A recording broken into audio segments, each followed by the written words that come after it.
கார்த்திகைன்னு சொன்னதும் எப்படி தமிழ்நாட்டு மக்களுக்கு திருவண்ணாமலை ஞாபகத்துக்கு வருதோ, அதே மாதிரி எங்கள் ஊரை பொறுத்தளவுக்கும் கார்த்திகைனா முன்னமலையான் குடிகொண்டிருக்க பெருமாள் மலை கோவில் தாங்க ஞாபகத்துக்கு வரும். அது எங்கே இருக்குன்னு மதுரையில் உள்ள பலருக்குமே இன்னும் தெரியாது. நரசிங்கம்பட்டியிலிருந்து ஒரு 1/2 கிலோமீட்டர் உள்ளே போனோன்னா அழகான இயற்கை சூழலில் அமைந்த ஒரு கோவில் தாங்க இந்த மலையான் திருக்கோவில். எப்பவுமே மயில்கள் நடமாட்டமும் குயில்கள் சத்தமும் அதிகமாகவே இருக்கக்கூடிய ஒரு இடம். இந்த கோவிலோட பெரிய விசேஷமே சேங்கை விட்டுறது தாங்க.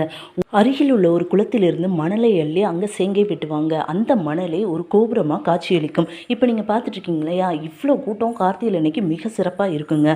சுத்துப்பட்டி கிராமத்தில் இருக்க மக்களுக்கு, பெரும்பாலான மக்களுக்கு குலதெய்வமாக விளங்கக்கூடியதான் இந்த மலையான் திருக்கோவில். கார்த்திகை அன்னைக்கு ஜெகஜோதியாக இருக்கும். இப்போ நீங்கள் பார்த்துட்டு இருக்கிறது இரவு நேரத்தில் எடுத்தது. கோவில் அவ்வளோ அற்புதமாக இருக்குங்க. தனிமையை விரும்புகிறவங்களுக்கும் அமைதியை விரும்புகிறவங்களுக்கும் இந்த கோவில் ஒரு அழகான அமைதி தரக்கூடிய கோவிலாக இருக்கும். இந்த மலையில் விளக்கெறிகிறத பார்த்துட்டு தாங்க சுற்றி இருக்க எல்லா கிராமத்துலேயுமே வீட்டில் விளக்கேற்றுவாங்க.